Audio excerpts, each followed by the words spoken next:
Ladies and gentlemen, please welcome the Chairman of the Joint Chiefs of Staff, General Dan Kane.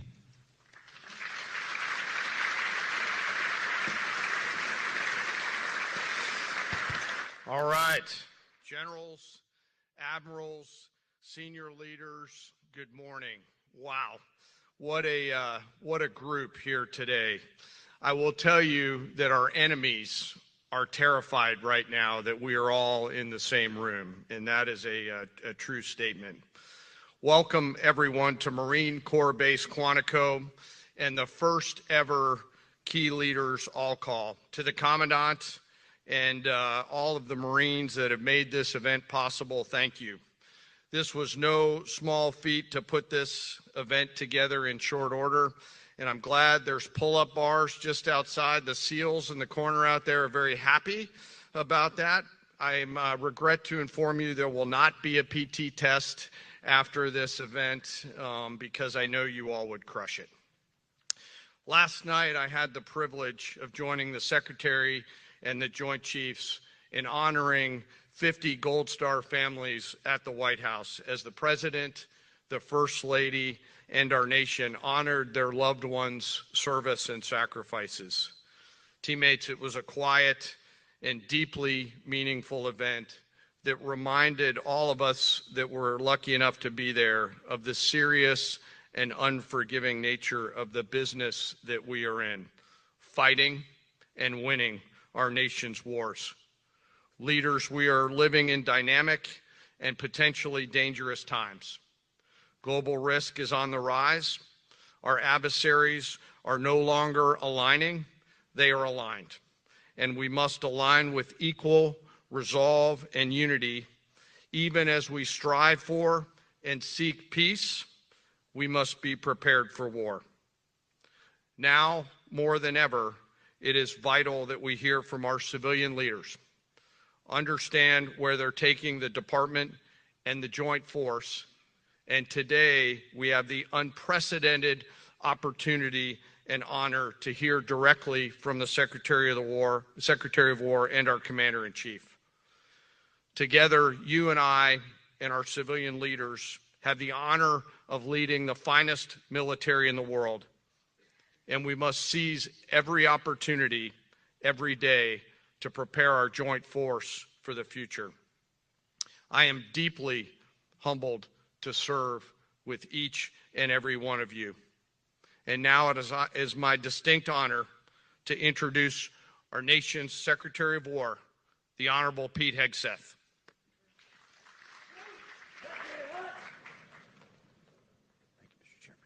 Thank you, Mr. Chairman. Thank you. Please take your seats.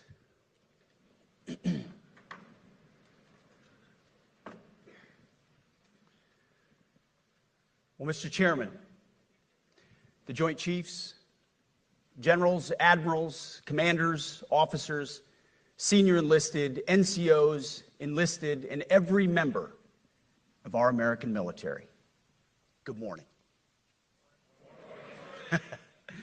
Good morning and welcome to the War Department, because the era of the Department of Defense is over. You see, the motto of my first platoon was, "Those who long for peace must prepare for war." This is, of course, not a new idea. This crowd knows that. The origin dates to the 4th century Rome and has been repeated ever since, including by our first Commander-in-Chief, George Washington, the first leader of the War Department. It captures a simple yet profound truth. To ensure peace, we must prepare for war. From this moment forward, the only mission of the newly restored Department of War is this: warfighting. Preparing for war and preparing to win. Unrelenting and uncompromising in that pursuit. Not because we want war, no one here wants war. But it's because we love peace. We love peace for our fellow citizens. They deserve peace, and they rightfully expect us to deliver it. Our number one job, of course, is to be strong so that we can prevent war in the first place. The president talks about it all the time. It's called peace through strength. And as history teaches us, the only people who actually deserve peace are those who are willing to wage war to defend it. That's why pacifism is so naive and dangerous. It ignores human nature and it ignores human history. Either you protect your people and your sovereignty, or you will be subservient to something or someone. It's a truth as old as time. And since waging war is so costly in blood and treasure, we owe our republic a military that will win any war we choose, or any war that is thrust upon us. Should our enemies choose foolishly to challenge us, they will be crushed by the violence, precision, and ferocity of the War Department. In other words, to our enemies, F-A-F-O. If necessary, our troops can translate that for you. Another way to put it is peace through strength, brought to you by the warrior ethos. And we are restoring both. As President Trump has said, and he's right, we have the strongest, most powerful, most lethal, and most prepared military on the planet. That is true, full stop. Nobody can touch us. It's not even close. This is true largely because of the historic investments that he made in his first term, and we will continue in this term. But it's also true because of the leaders in this room and the incredible troops that you all lead. But the world, and as the chairman mentioned, our enemies get a vote. You feel it, I feel it. This is a moment of urgency, mounting urgency. Enemies gather, threats grow. There is no time for games. We must be prepared. If we're going to prevent and avoid war, we must prepare now. We are the strength part of peace through strength. And either we're ready to win or we are not. You see, this urgent moment, of course, requires more troops, more munitions, more drones, more Patriots, more submarines, more B-21 bombers. It requires more innovation, more AI in everything and ahead of the curve.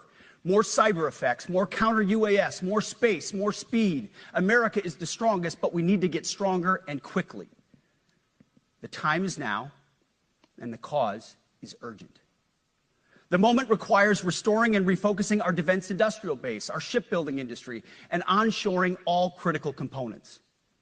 It requires, as President Trump has done, getting our allies and partners to step up and share the burden. America cannot do everything. The free world requires allies with real hard power, real military leadership, and real military capabilities. The War Department is tackling and prioritizing all of these things. And I'll be giving a speech next month that'll showcase the speed, innovation, and generational acquisition reforms we are undertaking urgently. Likewise, the nature of the threats we face in our hemisphere and in deterring China is another speech for another day, coming soon. This speech today, as I drink my coffee, this speech today is about people. And it's about culture. The topic today is about the nature of ourselves. Because no plan, no program, no reform, no formation will ultimately succeed unless we have the right people and the right culture at the War Department. If I've learned one core lesson in my 8 months in this job, it's that personnel is policy.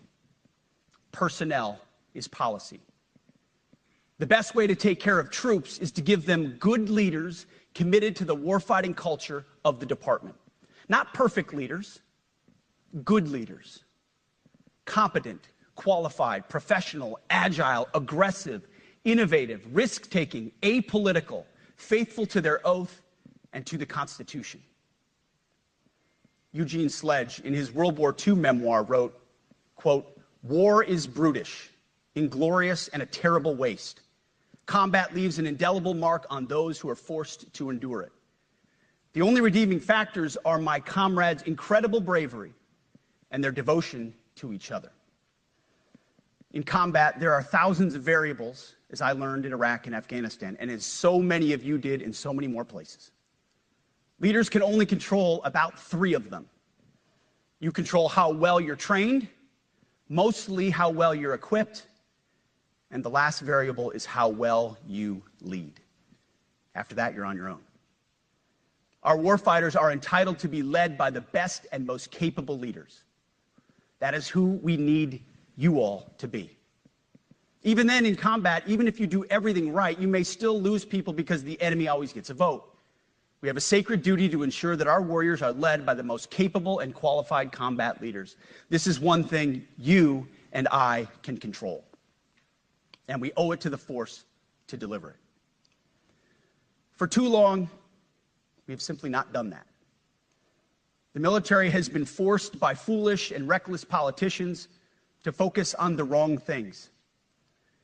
In many ways, this speech is about fixing decades of decay. Some of it obvious, some of it hidden. Or as the chairman has put it, we are clearing out the debris, removing the distractions, clearing the way for leaders to be leaders. You might say we're ending the war on warriors. I heard someone wrote a book about that. For too long, we've promoted too many uniformed leaders for the wrong reasons, based on their race, based on gender quotas, based on historic so-called firsts. We've pretended that combat arms and non-combat arms are the same thing. We've weeded out so-called toxic leaders under the guise of double-blind psychology assessments, promoting risk-averse, go-along-to-get-along conformists instead. You name it, the department did it. Foolish and reckless political leaders set the wrong compass heading, and we lost our way. We became the woke department, but not anymore. Right now, I'm looking out at a sea of Americans who made a choice when they were young men and young women to do something most Americans will not, to serve something greater than yourselves, to fight for God and country, for freedom and the Constitution. You made a choice to serve when others did not, and I commend you. You are truly the best of America. But this does not mean, and this goes for all of us, that our path to this auditorium on this day was a straight line, or that the conditions of the formations we lead are where we want them to be. You love your country, and we love this uniform, which is why we must do better. We just have to be honest. We have to say with our mouths what we see with our eyes, to just tell it like it is in plain English, to point out the obvious things right in front of us. That's what leaders must do. We cannot go another day without directly addressing the plank in our own eye, without addressing the problems in our own commands and in our own formations. This administration has done a great deal from day one to remove the social justice, politically correct, and toxic ideological garbage that had infected our department, to rip out the politics. No more identity months, DEI offices, dudes in dresses. No more climate change worship. No more division, distraction, or gender delusions. No more debris. As I've said before, and will say again, we are done with that shit. I've made it my mission to uproot the obvious distractions that made us less capable and less lethal. That said, the War Department requires the next step. Underneath the woke garbage is a deeper problem, and a more important problem that we are fixing and fixing fast. Common sense is back at the White House, so making the necessary changes is actually pretty straightforward. President Trump expects it. And the litmus test for these changes, it's pretty simple.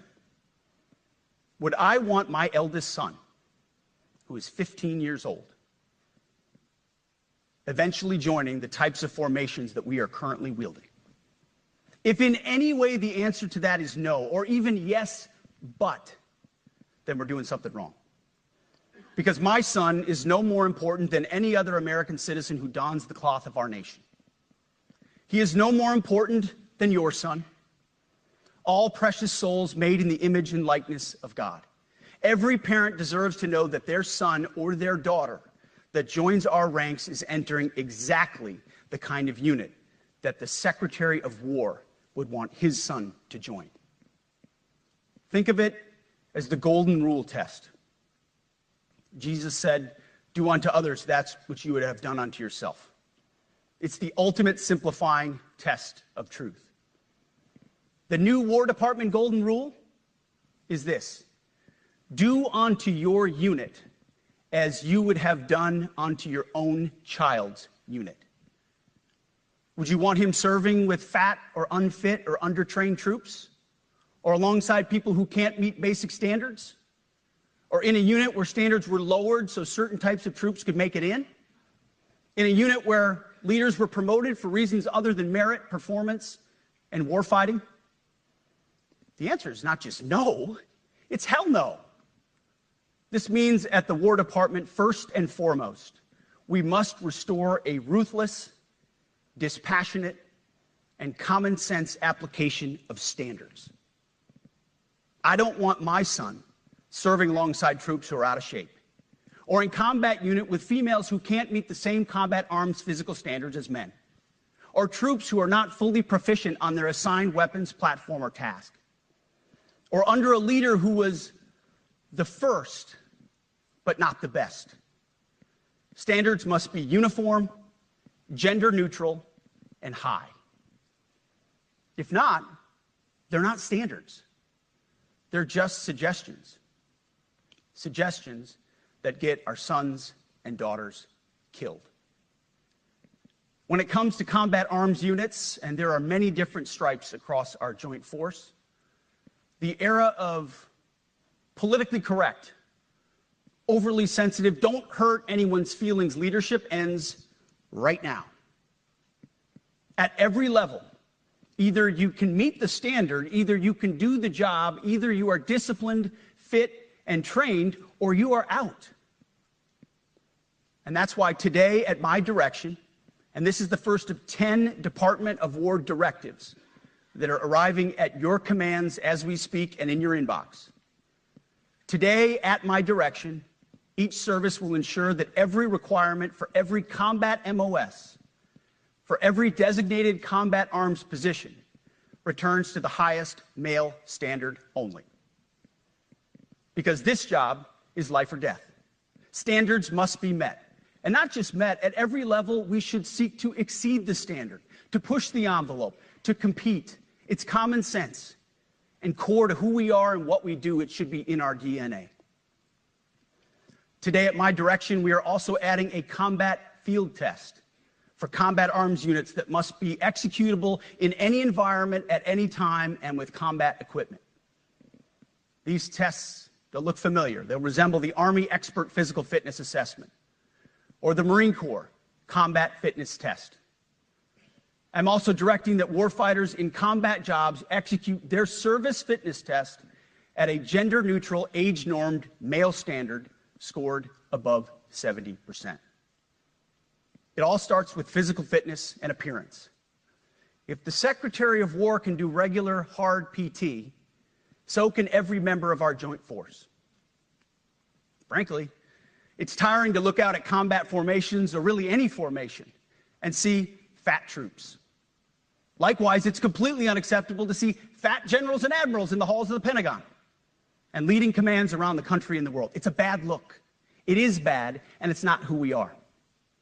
So whether you're an airborne ranger or a chairborne ranger, a brand new private or a 4-star general, you need to meet the height and weight standards and pass your PT test. And as the chairman said, yes, there is no PT test. But today, at my direction, every member of the joint force at every rank is required to take a PT test twice a year, as well as meet height and weight requirements twice a year, every year of service. Also today, at my direction, every warrior across our joint force is required to do PT every duty day. Should be common sense. I mean, most units do that already, but we're codifying it. And we're not talking like hot yoga and stretching. Real hard PT, either as a unit or as an individual. At every level, from the Joint Chiefs to everyone in this room to the youngest private, leaders set the standard. And so many of you do this already. Active, Guard, and Reserve. This also means grooming standards.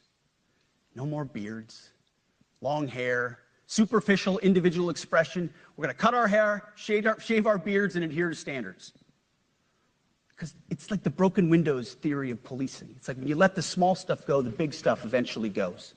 So you have to address the small stuff. This is on duty, in the field, and in the rear. If you want a beard, you can join Special Forces. If not, then shave. We don't have a military full of Nordic pagans, but unfortunately we have had leaders who either refuse to call BS and enforce standards, or leaders who felt like they were not allowed to enforce standards. Both are unacceptable. And that's why today at my direction, the era of unprofessional appearance is over. No more beardos. The era of rampant and ridiculous shaving profiles is done. Simply put, if you do not meet the male-level physical standards for combat positions, cannot pass a PT test, or don't want to shave and look professional, it's time for a new position or a new profession. I sincerely appreciate the proactive efforts the secretaries have already taken in some of those areas, service secretaries. And these directives are intended to simply accelerate those efforts. On the topic of standards, allow me a few words to talk about toxic leaders. Upholding and demanding high standards is not toxic. Enforcing high standards, not toxic leadership. Leading warfighters toward the goals of high, gender-neutral, and uncompromising standards in order to forge a cohesive, formidable, and lethal Department of War is not toxic. It is our duty, consistent with our constitutional oath. Real toxic leadership is endangering subordinates with low standards. Real toxic leadership is promoting people based on immutable characteristics or quotas instead of based on merit. Real toxic leadership is promoting destructive ideologies that are an anathema to the Constitution and the laws of nature and nature's God, as Thomas Jefferson wrote in the Declaration of Independence. The definition of toxic has been turned upside down, and we're correcting that. That's why today, at my direction, we're undertaking a full review of the department's definitions of so-called toxic leadership, bullying, and hazing, to empower leaders to enforce standards without fear of retribution or second guessing. Of course, you can't do like nasty bullying and hazing. We're talking about words like bullying and hazing and toxic. They've been weaponized and bastardized inside our formations, undercutting commanders and NCOs. No more. Setting, achieving, and maintaining high standards is what you all do. And if that makes me toxic, then so be it. Second, today at our direction, we're ensuring that every service, every unit, every schoolhouse, and every form of professional military education conduct an immediate review of their standards. Now, we've done this in many places already, but today it goes across the entire Department of War. Any place where tried and true physical standards were altered, especially since 2015 when combat arms standards were changed to ensure females could qualify, must be returned to their original standard. Other standards have been manipulated to hit racial quotas as well, which is just as unacceptable. This too must end. Merit only. The president talks about it all the time, merit-based. Here are two basic frameworks I urge you to pursue in this process. Standards I call, my staff's heard all about them, the 1990 test and the E6 test. The 1990s test is simple. What were the military standards in 1990? And if they have changed, tell me why. Was it a necessary change based on the evolving landscape of combat? Or was the change due to a softening, weakening, or gender-based pursuit of other priorities? 1990s seems to be as good a place to start as any. And the E6 test. Ask yourself, does what you're doing make the leadership, accountability, and lethality efforts of an E6, or frankly an O3, does it make it easier or more complicated? Does the change empower staff sergeants, petty officers, and tech sergeants to get back to basics? The answer should be a resounding yes. The E6 test, or O3 test, clarifies a lot, and it clarifies quickly. Because war does not care if you're a man or a woman. Neither does the enemy. Nor does the weight of your rucksack, the size of an artillery round, or the body weight of a casualty on the battlefield who must be carried. This, and I want to be very clear about this is not about preventing women from serving. We very much value the impact of female troops. Our female officers and NCOs are the absolute best in the world. But when it comes to any job that requires physical power to perform in combat, those physical standards must be high and gender neutral. If women can make it, excellent. If not, it is what it is. If that means no women qualify for some combat jobs, so be it. That is not the intent, but it could be the result, so be it. It will also mean that weak men won't qualify because we're not playing games. This is combat.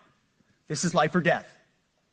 As we all know, this is you versus an enemy hell-bent on killing you.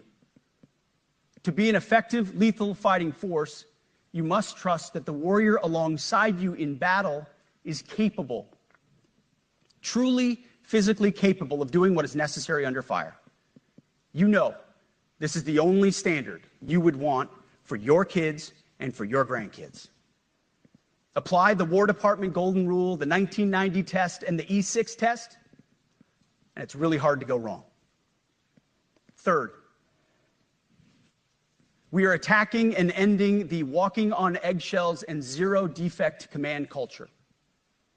A risk-averse culture means officers execute not to lose instead of to win. A risk-averse culture means NCOs are not empowered to enforce standards. Commanders and NCOs don't take necessary risks or make tough adjustments for fear of rocking the boat or making mistakes. A blemish-free record is what peacetime leaders covet the most, which is the worst of all incentives. We, as senior leaders, need to end the poisonous culture of risk aversion and empower our NCOs at all levels to enforce standards. Truth be told, for the most part, we don't need new standards. We just need to reestablish a culture where enforcing standards is possible. And that's why today, at my direction, I'm issuing new policies that will overhaul the IG, EO, and MEO processes. I call it the No More Walking on Eggshells policy. We are liberating commanders and NCOs. We are liberating you. We are overhauling an inspector general process, the IG, that has been weaponized, putting complainers, ideologues, and poor performers in the driver's seat. We're doing the same with the equal opportunity and military equal opportunity policies, the EO and MEO at our department. No more frivolous complaints, no more anonymous complaints, no more repeat complainants, no more smearing reputations, no more endless waiting, no more legal limbo, no more sidetracking careers, no more walking on eggshells. Of course, being a racist has been illegal in our formation since 1948. The same goes for sexual harassment. Both are wrong and illegal. Those kinds of infractions will be ruthlessly enforced. But telling someone to shave or get a haircut or to get in shape or to fix their uniform or to show up on time or to work hard, that's exactly the kind of discrimination we want. We are not civilians. You are not civilians. You are set apart for a distinct purpose. So we, as a department, need to stop acting and thinking like civilians and get back to basics and put the power back in the hands of commanders and NCOs. Commanders and NCOs who make life and death decisions. Commanders and NCOs who enforce standards and ensure readiness. Commanders and NCOs who in this War Department have to look in the mirror and they have to pass the golden rule test. My kids, your kids, America's sons and daughters.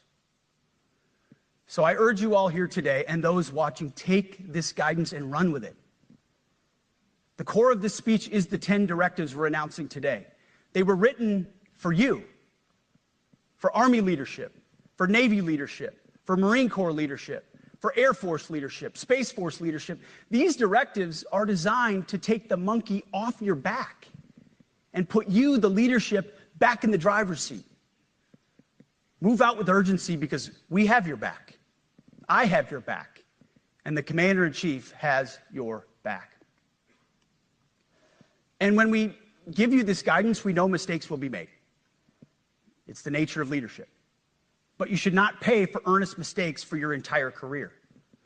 And that's why today, at my direction, we're making changes to the retention of adverse information on personnel records that will allow leaders with forgivable, earnest, or minor infractions to not be encumbered by those infractions in perpetuity. People make honest mistakes, and our mistakes should not define an entire career. Otherwise, we only try not to make mistakes, and that's not the business we're in.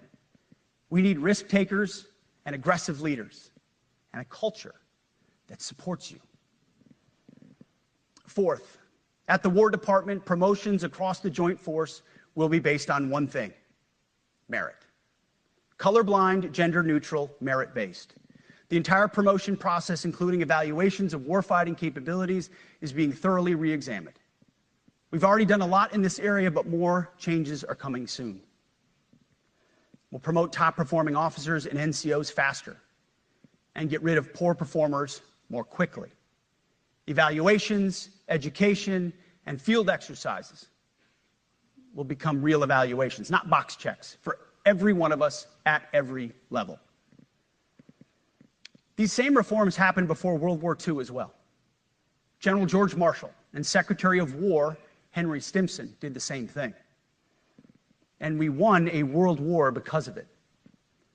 As it happens, when he started the job, Chairman Kane gave me a frame and a photo to hang in my office. A matching frame and photo hangs in his. It's a photo of Marshall and Stimson preparing for World War II. Those two leaders famously kept the door open between their offices for the entirety of the war. They worked together, civilian and uniform, every single day. Chairman Kane and I do the same. There is no daylight between us. Our doors are always open. Our job together is to ensure our military is led by the very best, ready to answer the nation's call. Fifth, as you have seen, and the media has obsessed over, I have fired a number of senior officers since taking over.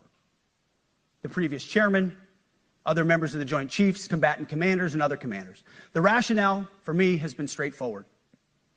It's nearly impossible to change a culture with the same people who helped create or even benefited from that culture, even if that culture was created by a previous president and previous secretary. My approach has been simple. When in doubt, assess the situation, follow your gut, and if it's the best for the military, make a change. We all serve at the pleasure of the president every single day. But in many ways, it's not their fault. It's not your fault. As foolish and reckless as the woke department was, those officers were following elected political leadership. An entire generation of generals and admirals were told that they must parrot the insane fallacy that, quote, our diversity is our strength. Of course, we know our unity is our strength. They had to put out dizzying DEI and LGBTQI+ statements. They were told females and males are the same thing, or that males who think they're females is totally normal. They were told that we need a green fleet and electric tanks. They were told to kick out Americans who refuse an emergency vaccine. They followed civilian policies set by foolish and reckless political leaders. Our job, my job, has been to determine which leaders simply did what they must to answer the prerogatives of civilian leadership, and which leaders are truly invested in the woke department, and therefore incapable of embracing the War Department and executing new lawful orders. That's it. It's that simple. So for the past 8 months, we've gotten a good look under the hood of our officer corps. We've done our best to thoroughly assess the human terrain. We've had to make trade-offs and some difficult decisions. It's more of an art than a science. We have been and will continue to be judicious, but also expeditious. The new compass heading is clear. Out with the Shirellis, the Mackenzies, and the Millies, and in with the Stockdales, the Schwarzkopfs, and the Pattons. More leadership changes will be made, of that I'm certain. Not because we want to, but because we must. Once again, this is life and death. The sooner we have the right people, the sooner we can advance the right policies. Personnel is policy. But I look out at this group, and I see great Americans. Leaders who have given decades to our great republic, at great sacrifice to yourselves and to your families. But if the words I'm speaking today are making your heart sink, then you should do the honorable thing and resign. We would thank you for your service. But I suspect, I know, the overwhelming majority of you feel the opposite. These words make your hearts full. You love the War Department because you love what you do, the profession of arms. You are hereby liberated to be an apolitical, hard-charging, no-nonsense, constitutional leader that you joined the military to be. We need you locked in on the M, not the D, the E, or the I, not the DEI or the DIE of dime. By that I mean the M, military, of the instruments of national power. We have entire departments across the government dedicated to diplomatic, informational, and economic lines of effort. We do the M. Nobody else does. And our GOFOs need to master it in every domain and every scenario. No more distractions, no more political ideologies, no more debris. Now, of course, we're going to disagree at times. We would not be Americans if we didn't. Being a leader in a large organization like ours means having frank conversations and differences of opinion. You will win some arguments, and you will lose some arguments.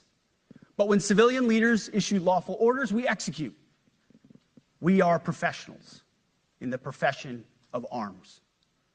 Our entire constitutional system is predicated upon this understanding. Now, it seems like a small thing, but it's not.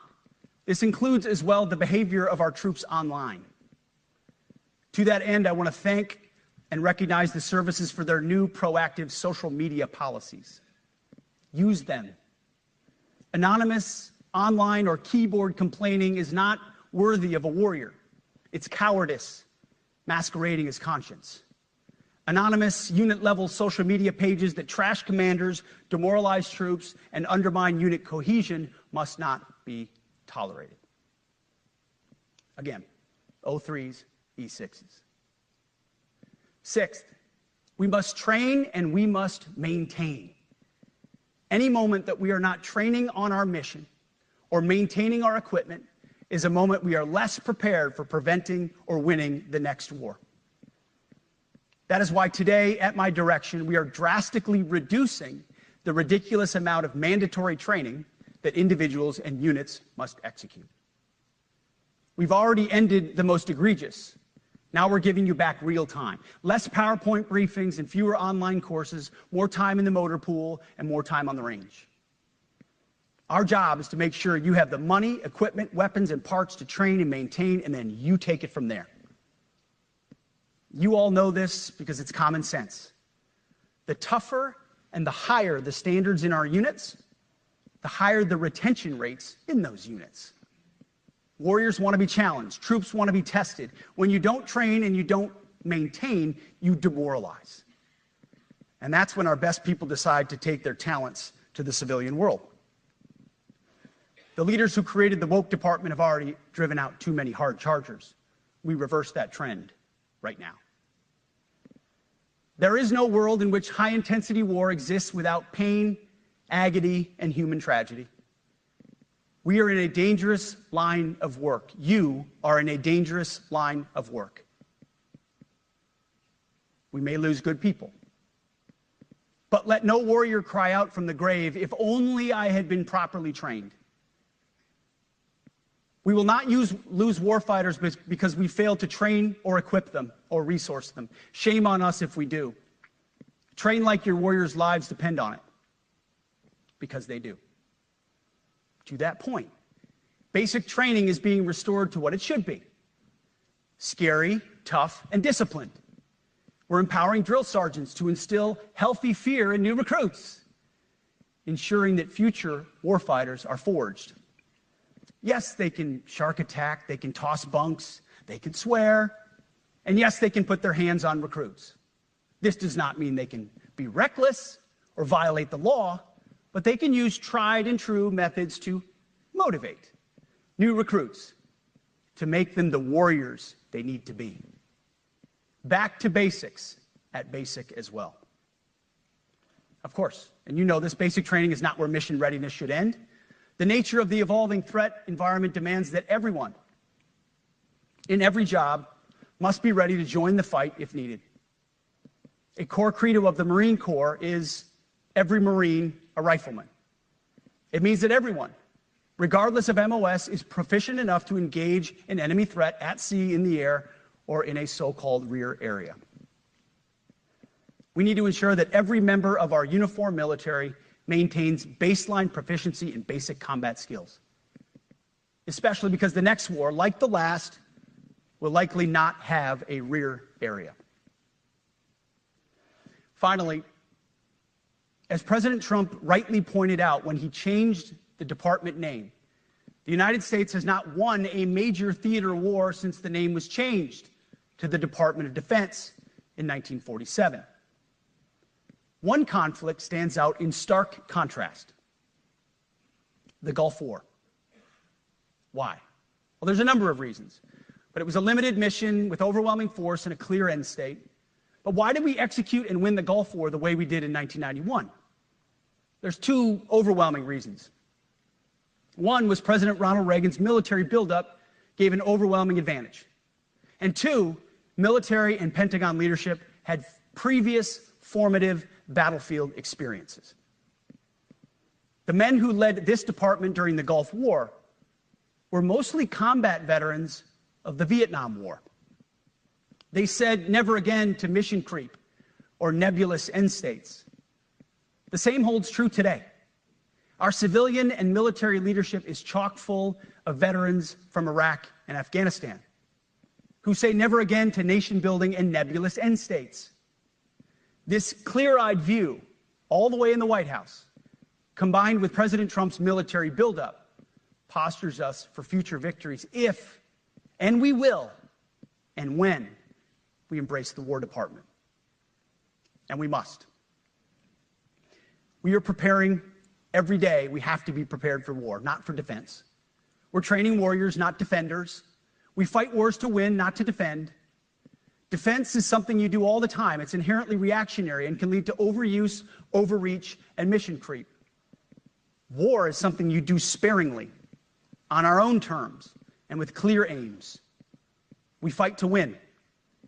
We unleash overwhelming and punishing violence on the enemy. We also don't fight with stupid rules of engagement.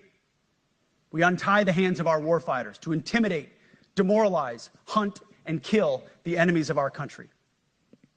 No more politically correct and overbearing rules of engagement. Just common sense, maximum lethality, and authority for warfighters. That's all I ever wanted as a platoon leader. And it's all my E6 squad leaders ever wanted, back to that E6 rule. We let our leaders fight their formations, and then we have their back. It's very simple, yet incredibly powerful. A few months ago, I was at the White House when President Trump announced his Liberation Day for America's trade policy. It was a landmark day. Well, today is another Liberation Day. The liberation of America's warriors, in name, in deed, and in authorities. You kill people and break things for a living. You are not politically correct and don't necessarily belong always in polite society. We are not an army of one. We are a joint force of millions of selfless Americans. We are warriors. We are purpose-built, not for fair weather, blue skies, or calm seas. We were built to load up in the back of helicopters, 5 tons, or Zodiacs, in the dead of night, in fair weather or foul, to go to dangerous places, to find those who would do our nation harm, and deliver justice on behalf of the American people in close and brutal combat if necessary. You are different. We fight not because we hate what's in front of us. We fight because we love what's behind us. You see, the Ivy League faculty lounges will never understand us, and that's okay, because they could never do what you do. The media will mischaracterize us, and that's okay, because deep down they know the reason they can do what they do is you. In this profession, you feel comfortable inside the violence so that our citizens can live peacefully. Lethality is our calling card, and victory our only acceptable end state. In closing, a few weeks ago, at our monthly Pentagon Christian prayer service, I recited a commander's prayer. It's a simple yet meaningful prayer for wisdom for commanders and leaders. I encourage you to look it up if you've never seen it. But the prayer, it ends like this. And most of all, Lord, please keep my soldiers safe. Lead them, guide them, protect them, watch over them. And as you gave all of yourself for me, help me give all of myself for them. And amen. I have prayed this prayer many times since I've had the privilege of being your secretary. And I will continue to pray this prayer for each of you as you command and lead our nation's finest. Go forth and do good things, hard things. President Trump has your back, and so do I. And you'll hear from him shortly. Move out and draw fire, because we are the War Department. Godspeed. Room, attention.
Ladies and gentlemen, the Secretary of War.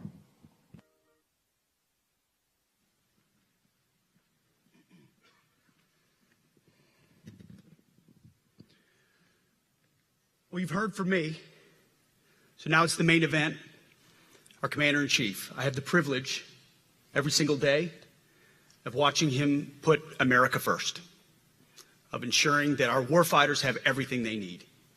His compass is clear. He's easy to follow because you know he has our back. I was thinking backstage, the man who was the Commander-in-Chief when the War Department was created was George Washington. The man who was president when the War Department was reestablished is President Trump.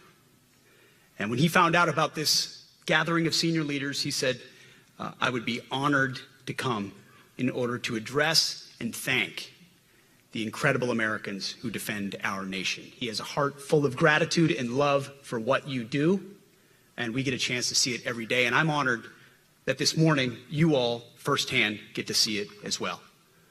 So ladies and gentlemen, join me in welcoming the 45th and 47th President of the United States, our Commander-in-Chief, Donald J.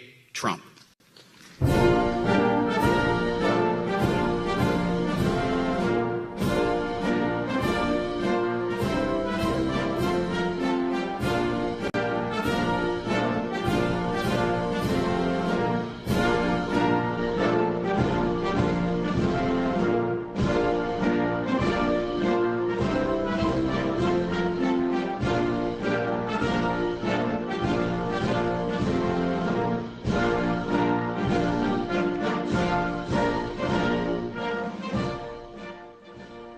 Thank you very much, Pete. Great job you're doing, too. Fantastic job. I've never walked into a room so silent before. This is very... Oh, don't laugh. Don't laugh. You're not allowed to do that. You know what? Just have a good time. And if you want to applaud, you applaud. And if you want to do anything you want, you can do anything you want. And if you don't like what I'm saying, you can leave the room. Of course, there goes your rank. There goes your future. But you just feel nice and loose, okay, because we're all on the same team. And I was told that, sir, you won't hear a murmur in the room. I said, we got to loosen these guys up a little bit. So you just have a good time. But I want to thank Secretary Hegseth and General Kane, General Raisin Kane for a reason, they call him that. When I heard his name, I said, you're the guy I'm looking for. The Joint Chiefs of Staff and so many others in this room who together represent the greatest and most elite fighting force in the history of the world, the United States military. We're very proud of our military. I rebuilt the military during my first term. It's one of the greatest achievements. We had the greatest economy in history, and I built the military. Those are the two things I say more than anything else. And I also kept us safe at the borders. We had very good borders. We didn't have people coming in from jails and prisons and everything like took place over the last 4 years. I'll never forget what happened to this country over the last 4 years with the incompetence. There could be no higher honor than to serve as your Commander-in-Chief. It is a great honor. I look at you, just incredible people. Central casting, I might add. To each and every one of you, I thank you for your unwavering devotion to the armed forces and to the country that we've all sworn a sacred oath to defend. We all have that oath, every one of us. I'm thrilled to be here this morning to address the senior leadership of what is once again known around the world as the Department of War. I know Pete spoke about it. He gave a great speech, I thought. Great speech. I don't want him to get so good. I hate that. You know? No, I hate it. I almost fired him. I said, you can't, I don't want to go on after that. No, he gave a great speech, but he talked about Department of War. We were sitting there. I said, didn't it used to be called the Department of War? And he goes, yes, sir. They changed it like in the early 50s. So we won the First World War. We won the Second World War. We won everything in between and everything before that. We only won. And then we went, in a way, woke. That was probably the first sign of wokeness. And we changed it to defense instead of war. And I said, what do you think? How do you think if we changed it back? Would that be a nice idea? And Pete loved it immediately. Some people thought about it. You know, they gave it a little thought. But in the end, we did it. And I have to be honest, it's so popular. I thought it would be met with fury on the left. But they're sort of giving up, I must be honest with you. they've had it. They've had it with Trump. They've been after me for so many years now. Here we are. Here we are. Come to the White House anytime you'd like. No, they've given up. They're bad, a lot of bad people. But all over, it's been so popular. It's been very popular. I really thought that we were going to have to sort of fight it through. There's been no fight. There's been no fight. Like what I called the Gulf of America, the Gulf of America, because to me it was always the Gulf of America. I could never understand. We have 92% of the frontage. And for years, actually 350 years, they were there before us. It was called the Gulf of Mexico. I just had this idea. I'm looking at a map. I'm saying, we have most of the frontage. Why is it Gulf of Mexico? Why isn't it the Gulf of America?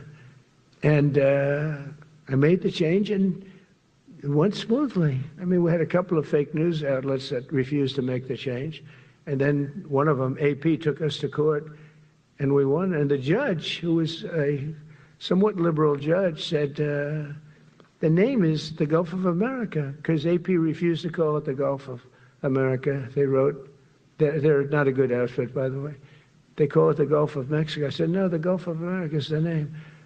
And the judge actually said that, in fact, you can't even go into the room because what you're doing is not appropriate. The name is the Gulf of America. Google Maps changed the name. Everybody did, but AP wouldn't. And then we won in court. How about that? Isn't that so cool? The Secretary Hegseth beautifully described the name change reflects far more than the shift in branding. It's really a historic reassertion of our purpose and our identity and our pride. That's when we go with the word war. And you know, we want war because we want to have no wars, but you have to be there, and you know, sometimes you have to do it.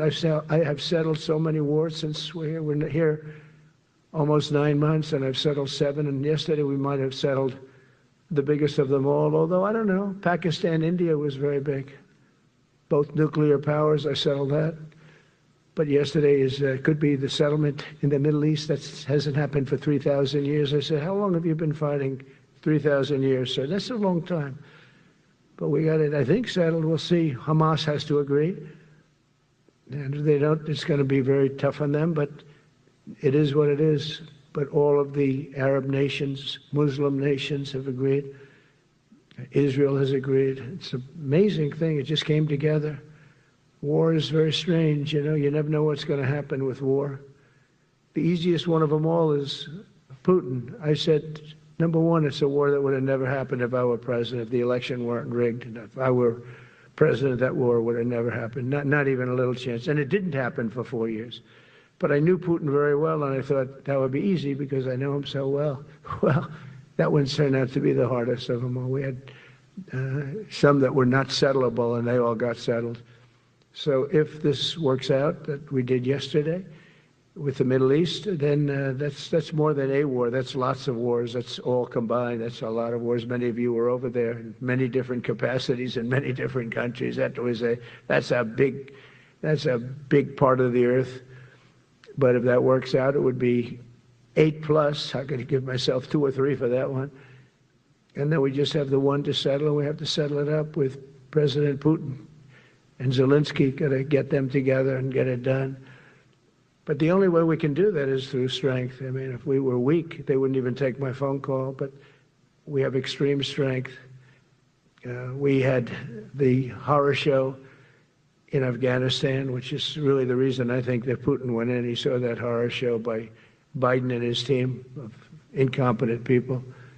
And that showed, I think it gave him a path in. I wasn't there any longer. I watched that, and it was so horrible. I think it was the most embarrassing day in the history of our country. And now we're back. And that's it. We're not going to have any of that crap happen, I can tell you. That was terrible, so terrible. Together we're reawakening the warrior spirit, and this is a spirit that won and built this nation, and from the cavalry that tamed the Great Plains to the ferocious, unyielding power of Patton Bradley and the great General Douglas MacArthur. These are all great men. In this effort, we're a team, and so my message to you is very simple. I am with you, I support you, and as president, I have your backs 100%. You'll never see me even waver a little bit. It's the way it is. And that includes our great police officers and firemen and all of these people that are doing so well. Together over the next few years, we're going to make our military stronger, tougher, faster, fiercer, and more powerful than it has ever been before. I rebuilt our nuclear, as you probably know, but we'll upgrade that also and just hope we never have to use it. We have to hope we never have to use it, because the power of that is so incredible. I see things, I don't think they'd show it to you. I really wouldn't want them to show it to you. But when you see the result of what's left, you never want to use that. Never, never, ever. We were a little bit threatened by Russia recently, and I sent a submarine, nuclear submarine, the most lethal weapon ever made. Number one, you can't detect it. There's no way. We're 25 years ahead of Russia and China in submarines. Russia's actually second in submarines. China's third, but they're coming up. They're coming up. They're way lower in nuclear. They're coming up. They're way lower in nuclear too, but in 5 years they'll be equal. They're coming up.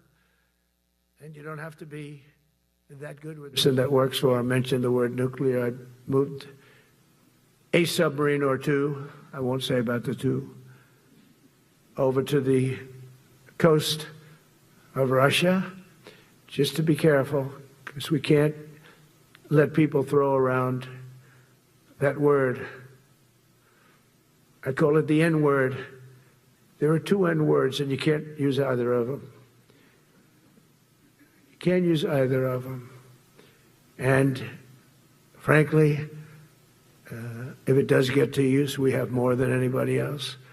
We have better, we have newer, but it's something we don't ever want to even have to think about. But when somebody mentions it, that submarine started immediately thereafter.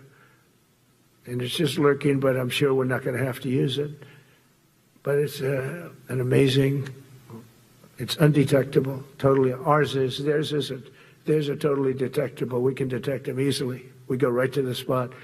But we have genius apparatus that doesn't allow detection. It doesn't allow detection at all by anybody above water or below water. It's incredible. We're way ahead of everybody in that and other things. As a result of the exciting renewal of the spirit of our armed forces, and that's what it is. It's really reaching that spirit, unprecedented heights. Over the past 8 months, new enlistments, I'm so proud of this, have surged to record highs, the highest we've ever had. And we used to have recruiting shortages. If you remember, about a year and a half ago, I was at the beginning stage of a campaign, and things came out that you couldn't get people to join the armed forces. And by the way, the police also, fire department. I always put the fire department in because they're great. They're great. And I got 95% of their vote, too. That helps. When you get 95% of their vote, you always have to mention them. But they're great. And they're brave in our inner cities, which we're going to be talking about, because it's a big part of war now. It's a big part of war. But the firemen go up in ladders, and you have people shooting at them while they're up in ladders. I don't even know if anybody heard that. And I said, don't talk about it much, but I think you have to. Our firemen are incredible. They're up in one of these ladders that goes way up to the sky, rescuing people, and you have animals shooting at them, shooting bullets at firemen that are way up in death territory. You fall off that ladder, it's over. It's over. They don't even have to inspect you when you hit the ground. And you have people shooting bullets at them in some of these inner cities. We're not going to let that happen. So I always mention the firemen because that's actually a big problem we have. They are unbelievable. Like you, they're unbelievable people. For the first time on record in 2025, the Navy, Air Force, and Space Force all met or surpassed their recruiting goals 3 months early. That never happened before. And the Army did even better. Congratulations, Army. They met everything. And these were the highest standards because we're making it larger. So these were much higher standards than you had 4 years ago, 3 years ago, during the Sleepy Joe Biden era. And The Army did it 4 months early. And you remember, a year and a half ago, they said the big stories that we're way behind with the Army, Air Force, the Navy, the Marines, we're way behind, Coast Guard. And even Space Force, I love Space Force because that was my creation. You know, when you create something, I love it. And the people we put in there were good. I got that right. We put in great people initially, and we've really dominated. We really dominate in that sphere now. We're way behind China and Russia, and now we dominate. Space Force turned out to be a very important thing. I said from the beginning, you know, when Biden came into office, he wanted to terminate it. He said, and this thing called Space Force, so we could get rid of that.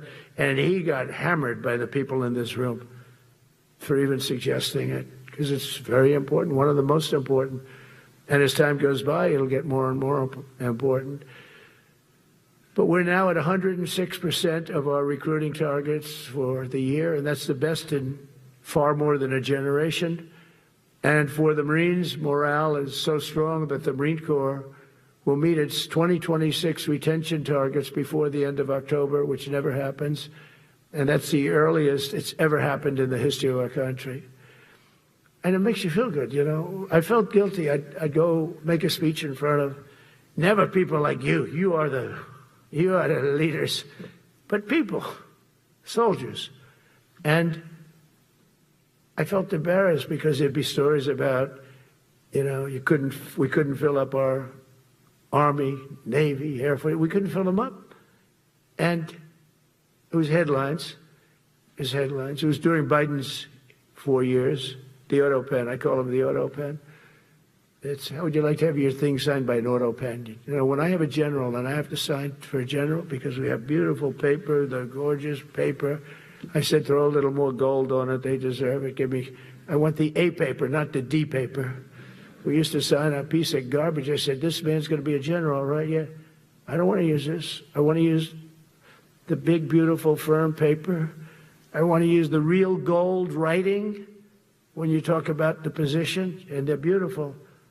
And, but how would you like to have that where some kid sitting in the back office is having it signed with an auto pen? I thought about it, and I thought about you people first, admirals, generals. I said, somebody works his whole life. He gets into maybe the academies or wherever, but however you got there, and you go through years of work, and now you become an admiral or a general or whatever. And when you do, the President of the United States signs your commission, as you know, and that commission is beautifully displayed. And I sign it. Actually, I love my signature. I really do. Everyone loves my signature. But I signed it very proudly, and I always think to myself, how can you have an auto pen sign this? It's just so disrespectful. To me, it's just totally disrespectful. And it turned out that almost everything he did was signed by auto pen, except for when he gave his son, Hunter, pardon. He signed that one. And that's actually the worst signature I've ever seen. That was the bad. The auto pen looks much better. But as leaders, our commitment to every patriot who put on the uniform is to ensure that American military remains the most lethal and dominant on the planet, not merely for a few years, but for the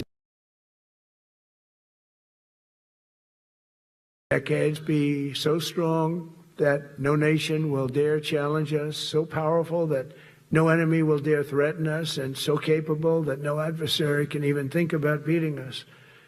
And we've had it recently. I had India and Pakistan were going at it, and I called them both. And in this case, I used trade. I'm not going to trade with you. You start two nuclear nations, big nuclear. And no, you cannot do that. I said, yes, I can. You go into this freaking war that I'm hearing about. You know, actually, they just shot down 7 planes. 7 planes, it was starting. There's a lot of bad blood. And I said, you do this, there's not going to be any trade. And I stopped the war. It was raging for 4 days, but that was just the beginning. And we stopped it. It was a great thing. And the Prime Minister of Pakistan was here, along with the Field Marshal, who's a very important guy in Pakistan, and he was here 3 days ago.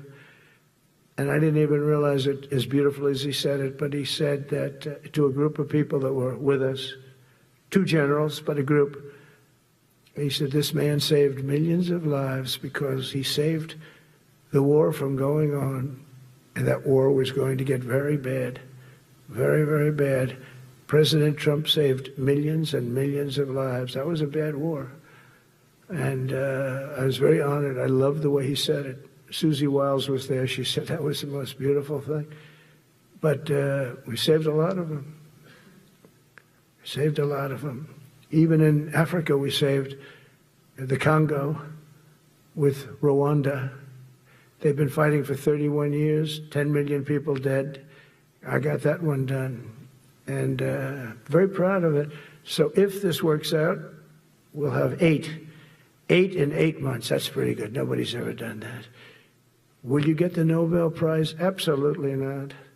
They'll give it to some guy that didn't do a damn thing. They'll give it to a guy that wrote a book about the mind of Donald Trump and what it took to solve the wars. And he'll get the Nobel Prize will go to a writer. No, but well, let's see what happens. But it's be a big insult to our country. I will tell you that. I don't want it. I want the country to get it. It should get it because there's never been anything like it. Think of it. So if this happens, I think it will. I don't say that lightly because I know more about deals than anybody. This is what my whole life was based on. And they can change, and this can certainly change.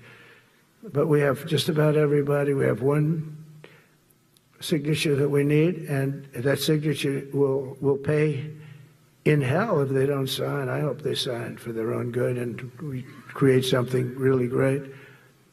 But to have done 8 of them is just like such an honor. And then we have Putin and Zelensky. The easiest one of them all. I said, that one I'll get done. I thought that was going to be first. The others were much harder, some of them. Azerbaijan this was going on for 36 years.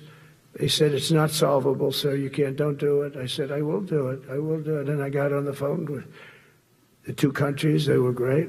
They were great. I knew immediately. I knew as soon as I started talking to them, we're going to solve that war. We did. Now they're so happy. Now they're friends. One said he's been president for 32 years, 22 years. He said, for 22 years, I did nothing but kill his people. They were in the room together at the Oval Office. And they started off spread like this. I have the beautiful Resolute desk. And one was here, and one was here. You couldn't get further away. That's the furthest I've ever seen 2 people in front of me. And as the hour went by, they got closer, closer, closer. And at the end of the hour, we had it done.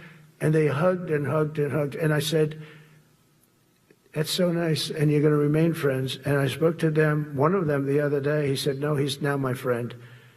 But for 22 years, he's been the head of Azerbaijan for 22 years. And the other guy, great guy too, 7. And that war, that was a war that was not solvable. He said for 7 years. The other one said for 22 years. All I did was kill his people. That's all I've done. I said, well, we're going to put a stop to that. So we solved that. So it's a great thing. It's a great feeling. You're saving Kosovo and Serbia. You're saving so many lives doing this if you can do it.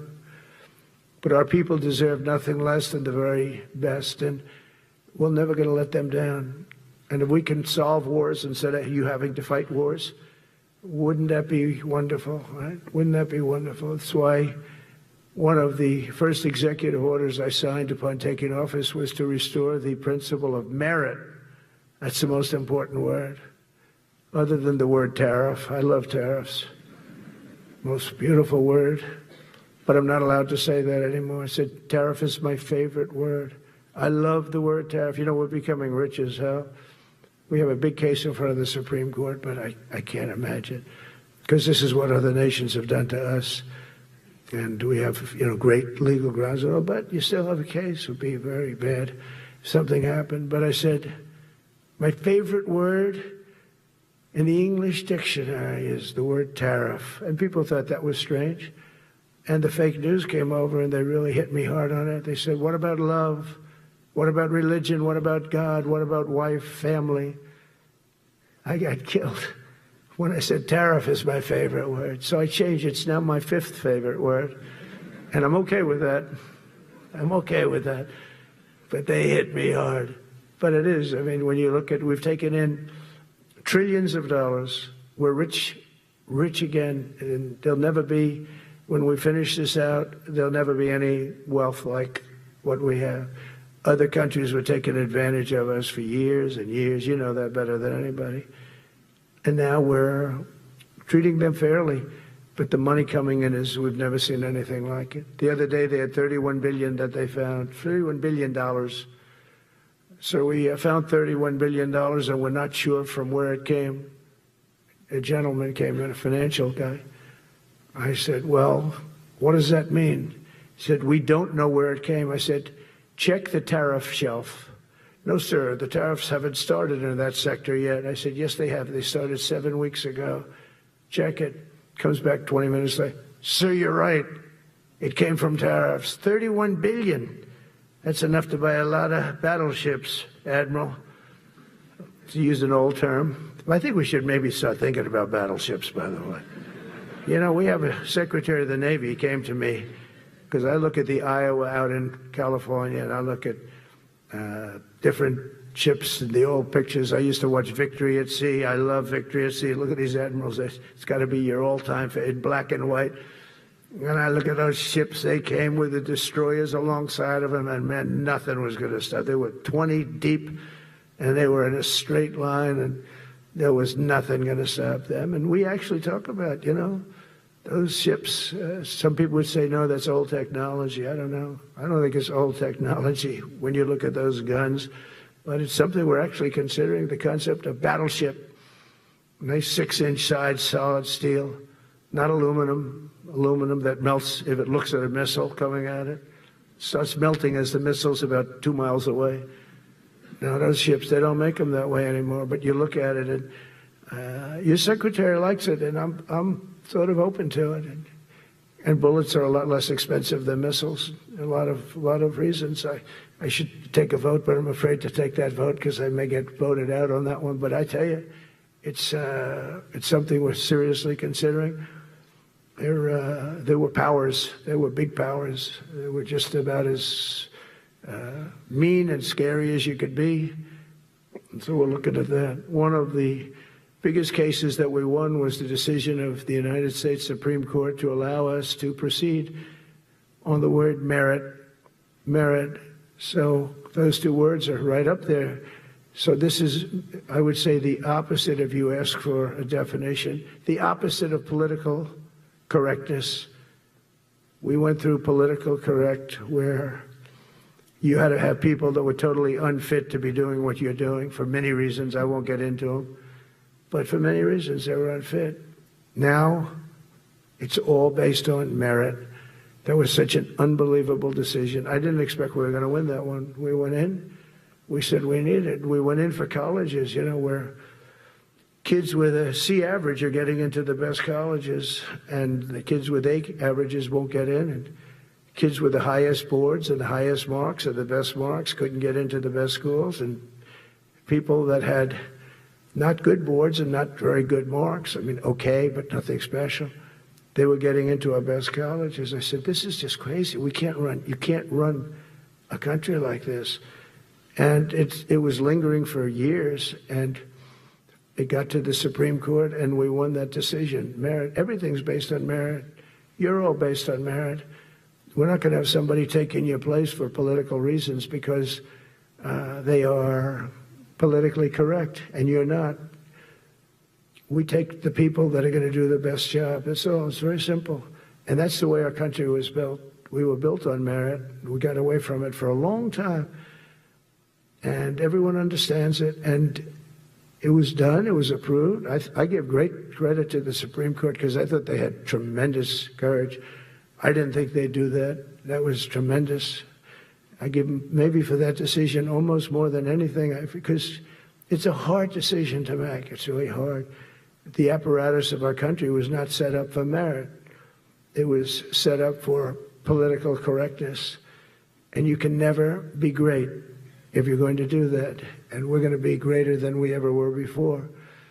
We're bringing back a focus on fitness, ability, character, and strength. And that's because the purposes of American military is not to protect anyone's feelings. It's to protect our republic. And it's the republic that we dearly love. It's to protect our country. We will not be politically correct when it comes to defending American freedom, and we will be a fighting and winning machine. We want to fight, we want to win, and we want to fight as little as possible. You have to count on people like me to keep you out of wars, because we don't want to go into wars. Many of the wars that I just told you about, we could have entered those wars and settled them in a different way, lose a lot of our troops. And we could have settled them, I guess, differently. Maybe not, actually. Actually, you might not have been able to settle them. We just would have been in the middle of a lot of firepower. But when we do need it, you're going to be so ready. And you know it. But very importantly, with that goal in mind, I've committed to spending over $1 trillion on our military in 2026, and that's the most in the history of our country. $1 trillion, that's a lot of money. I hope you like that. Ma'ams and sirs, I hope you like it. That's a hell of a lot of money. We have the best of everything. Every branch is seeing major investments, and as I announced in the Oval Office in March, we are rapidly moving forward with the first ever 6th generation fighter jet. I didn't name it. I did not name it. Boeing came in and they said, sir, this is our submittal. It's the greatest fighting jet ever done. And, you know, they're testing all these planes. All the companies are testing, and this one tested like through the roof. And they said, we'd like to name it the F-47. I said, all right, let me think about it. Then after thinking for about 2 seconds, I said, okay. You know, that means 47. I'm 47. So I'm 45, 46, and 47, you know, if you think about it. I just don't want the credit for 46.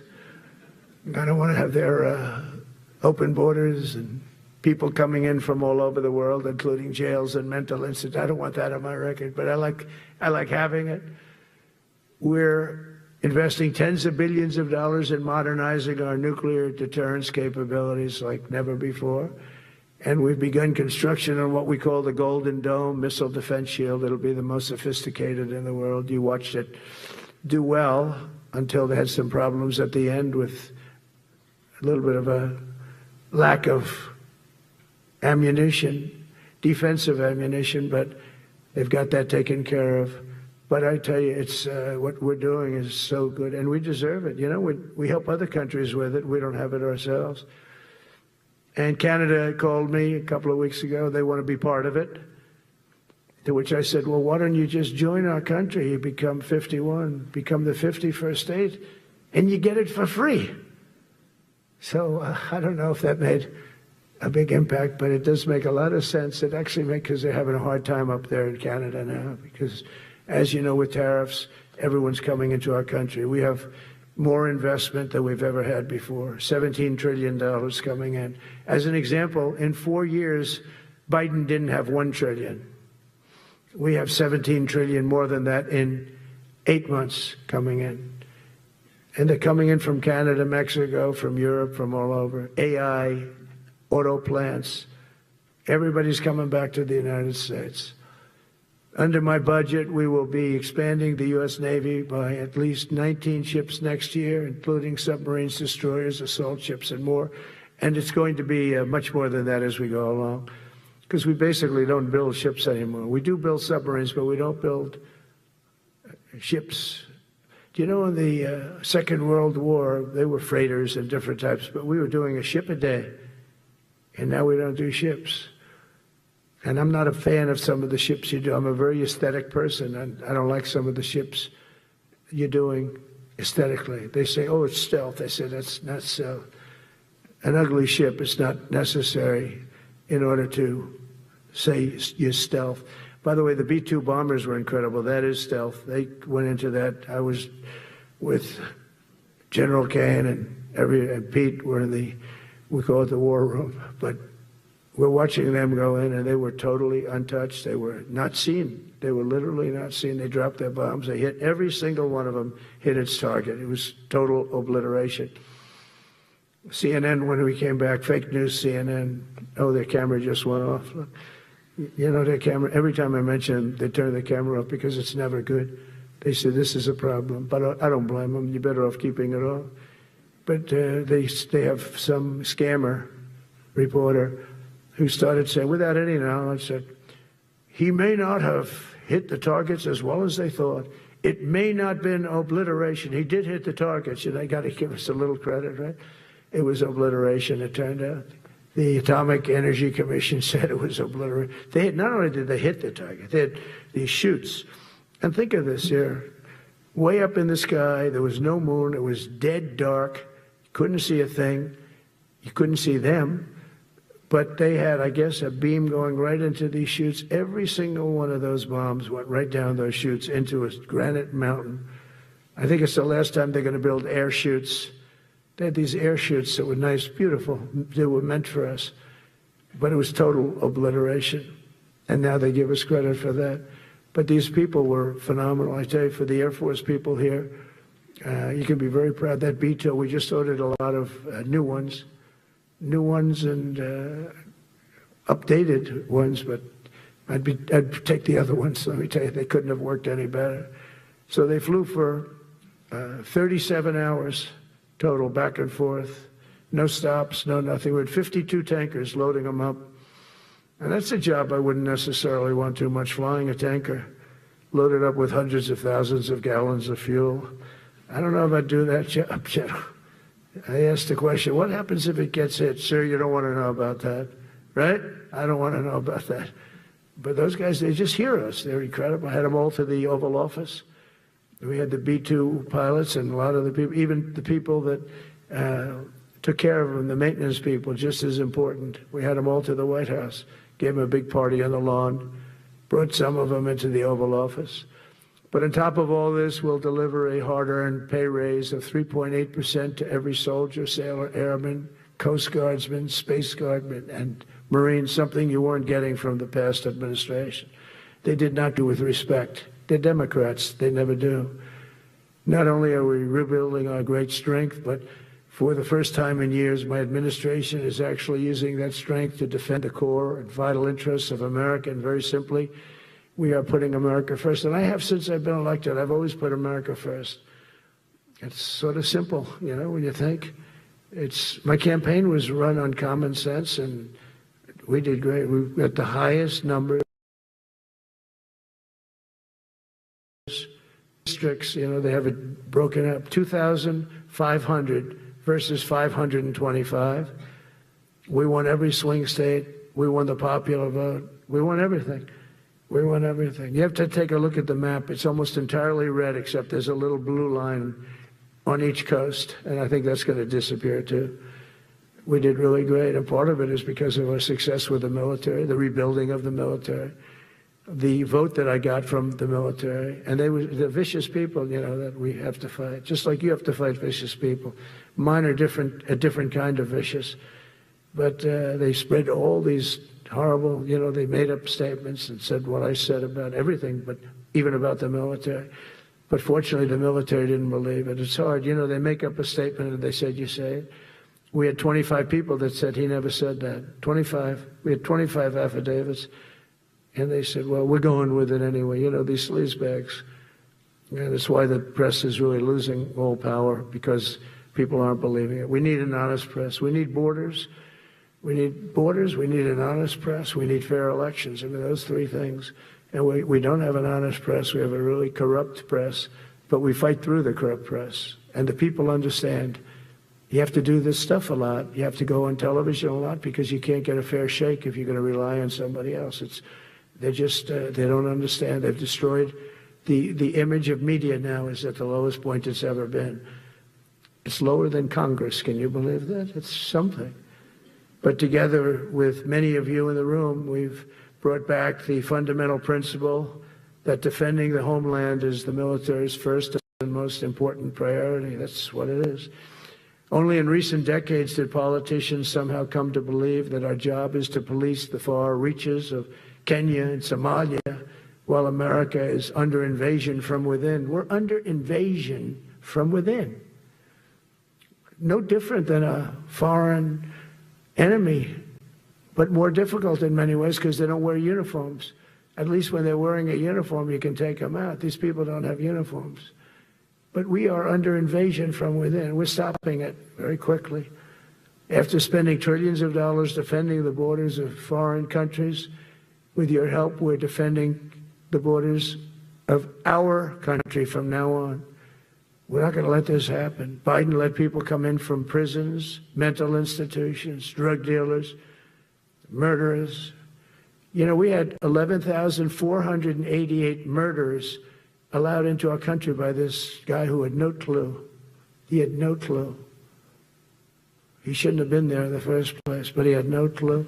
The people that ran the office, the White House, were people that surrounded him, radical left lunatics that are brilliant people, and they allowed people from all over the world, from the Congo. They opened up prisons in the Congo. They came into our country totally unmatched, unvetted, unchecked, and from all over South America, not just South America. You know, you think South America, no, but from all over. A lot came in from Venezuela. Venezuela emptied its prison population into our country. That's why they have Tren de Aragua, one of the worst gangs ever. But we took care of them. We took good, strong care of them. And I just want to thank the National Guard in Washington, D.C. It's embarrassing to say this. Now I can say it because we solved it. But Washington, D.C. was the most unsafe, most dangerous city in the United States of America. And to a large extent, beyond. And beyond that, you go to Afghanistan, they didn't have anything like that. You go to countries that you would think there's problems, they didn't have that. And now Washington, D.C., after 12 days of serious, serious intensity, we took out 1,700 career criminals. If you have 5 career criminals, they can make your numbers look very bad because they'll commit many crimes a day. But we took out 1,700, and they took them out. There was no doubt who the boss was. They did an unbelievable job. Then they started even cleaning. I said, I don't want them doing that, sir. They were cleaning it up. I drove through it 2 days ago. It was beautiful. People are walking down the street holding hands, man and wife, coming from Iowa. They're not worried about being shot. Washington, D.C. is now a safe city. In fact, I went out to dinner with my crew. I haven't done that. In theory, I wouldn't do it. And I felt totally safe. And nobody's been attacked. Nobody's been hurt. Washington, D.C. went from our most unsafe city to just about our safest city in a period of a month. We had it under control in 12 days, but give us another 15, 16 days, it's perfect. And people other than politicians that look bad, they think, you know, the Democrats run most of the cities that are in bad shape. We have many cities in great shape too, by the way. I want you to know that. But it seems that the ones that are run by the radical left Democrats, what they've done to San Francisco, Chicago, New York, Los Angeles, they're very unsafe places. And we're going to straighten them out one by one. And this is going to be a major part for some of the people in this room. That's a war, too. It's a war from within. Controlling the physical territory of our border is essential to national security. We can't let these people in. You know, we had no people enter in the last 4 months. 0. Even I can't believe that. You know, we had millions coming in, pouring in. 25 million all told. And of those 25 million, many of them should never be in our country. They would take their worst people and their people from prisons and jail, and they'd put them in a caravan and they'd walk up. CNN was interviewing one person. Oh, why are you coming? I want freedom. Good. Were you in jail? Yes. For what? Murder.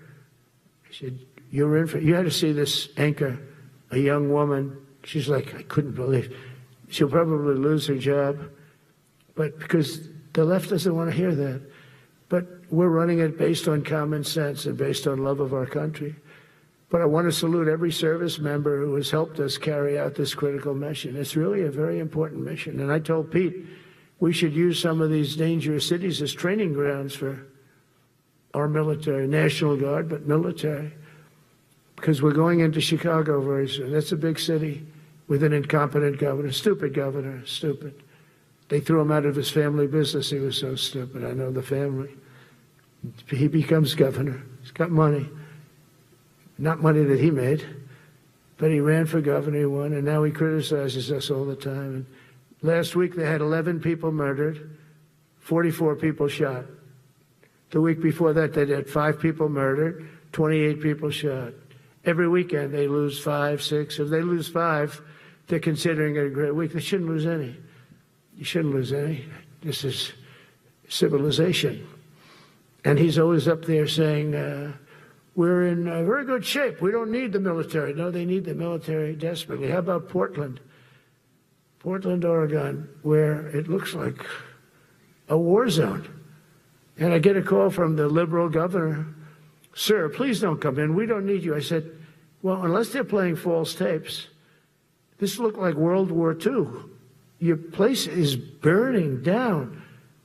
I mean, you must be kidding. Sir, we have it under control. I said, you don't have it under control, Governor, but I'll check it, and I'll call you back. I called her back. I said, this place is a nightmare. It's certainly not the biggest, but it's one of the worst. It's brutal. They go after our ICE people, who are great patriots and tough job too, but they love it. They love it because they're cleaning up our country. And so you look at some of the things where they took over parts of Seattle. They actually took over a big percentage of Seattle. Think of that. You remember that. That was a while ago. And I sent in the troops and they were gone. As soon as I sent them in, when we send in the troops, if you have a real leader that says you got to do what you have to do, I put that out the other day. You got to do what you got to do because we don't want our people hurt as they stand by. I was watching during Biden, there were troops standing up like this, brave, standing up at attention, the way I should stand all the time. And I'm like this, and people are standing, and their mouth is this far away from their mouth, and they're spitting at them, and they're screaming at them. And that soldier standing there, he wants to knock the hell out of the person, but he's not allowed to do anything. So they just stand there and they get abused. And a woman was this far away from his face, and she starts spitting in his face, and he's not allowed to do anything. If it's okay with you, generals and admirals, I've taken that off. I say, they spit, we hit. Is that okay? I think so. They spit, it's a new thing. They spit, we hit. How about the cars where the cars are coming out? They get brand new cars, Border Patrol, ICE, beautiful, nice new cars. And they're driving along and they have to go through a gauntlet of rocks being thrown at the car. So here's this beautiful brand new car. By the time it goes 100 yards, it's destroyed. These guys have pretty good arms, some of them. And they're throwing bricks at full force into the window and into the car. It looks like it's a war zone. And I said, never let that happen again. From now on, if that ever happens, and I say it here, you get out of that car and you can do whatever the hell you want to do. Because those people are, you can die from that. Those bricks go through the windows. You can die. They'd like it to. They'd like it to go through the window. But this was a couple of months ago. They just kept driving and bricks are hitting the car. And I said, why aren't they stopping? Because they were under orders from the past administration, never stop. But that's different with us. We stop. And since I gave that order, we haven't had that problem. It's very interesting. It's amazing. It's just like in Venezuela, you've seen the boats going. We can't find any more boats. They're carrying drugs, massive. Every boat kills about 25,000 people. That's what they have. They had fentanyl mostly and a lot of other drugs. And we take them out, and we've taken out 4. And it's on air. Everybody gets to see it. Not that we like to do that, but every boat kills 25,000 on average. 20. Some people say more. You see these boats, they're stacked up with bags of white powder. That's mostly fentanyl and other drugs too. And now we have a problem. General Kane says, sir, there are no boats out there. Not even fishing boats. They don't want to go fishing. I don't blame them. There'll be no fishing today. But it's amazing what strength will do, because all we want to do is stop drugs from flowing into our country. It's destroying. We lost 300,000 people died last year. Everybody knows friends, many friends probably, that you lost a child, or adults too, but you lost a son or daughter because of what's coming into our border. And we're making it very hard. Oh, and we haven't even started yet. Last month I signed an executive order to provide training for quick reaction force that can help quell civil disturbances. And this is going to be a big thing for the people in this room because it's the enemy from within, and we have to handle it before it gets out of control. It won't get out of control. Once you're involved at all, they all joke. They say, oh, this is not good. You saw it in Washington. We had gangs of Tren de Aragua, 10, 12, 15 kids, and these military guys walk up to them, and they treat them with disrespect, and they just got pounded. They just got pounded. The gang just pounded, then thrown into paddy wagons and taken back to their country. Some are so dangerous we don't want to even do that because we don't want to. Some of stone cold murders, we don't have the confidence. Even though they're not coming back very easily, we don't have the confidence. We put them in jails. But these service members are following in a great and storied military tradition, from protecting frontier communities to chasing outlaws and bandits in the Wild West. And our history is filled with military heroes who took on all enemies, foreign and domestic. You know that phrase very well. That's what the oath says, foreign and domestic. Well, we also have domestic. George Washington, Abraham Lincoln, Grover Cleveland, George Bush, and others all used the armed forces to keep domestic order and peace. Many of our leaders used the military to keep peace. Now they like to say, oh, you're not allowed to use the military. And you know what the people say? The people in those cities where they're being raped and shot and beat up, you know what they say? We love the military. You ever see where they interview the people on the street? I've never seen somebody say they don't, unless they're radical and paid off, because a lot of these insurrectionists are paid by, whether it's Soros or other people, but they're paid by the radical left. So today I want to thank every service member from general to private who has bravely helped us secure the nation's capital and make America safe for the American people. It's amazing. The whole world is watching. Everybody in the White House, they come up to me, young women, sir, thank you. I know immediately what they thank you. They don't have to say it. They walk to work now to the White House. We haven't had a crime in Washington in so long because we got the careers. We call them the careers. We got these lunatics out, and they'll never be any good. You know, I hate to tell this to the liberal media. You could spend time with them. You could do whatever you want. You could send them to the finer schools, which they couldn't get into anyway, mentally.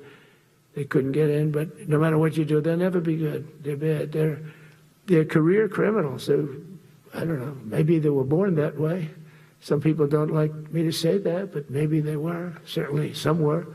Together with the leaders here today, we're also restoring a needed focus on defeating threats in the Western Hemisphere. Throughout this region, cartel terrorists have been allowed to wage a relentless campaign of death and destruction on our country, all because we had weak leadership on top.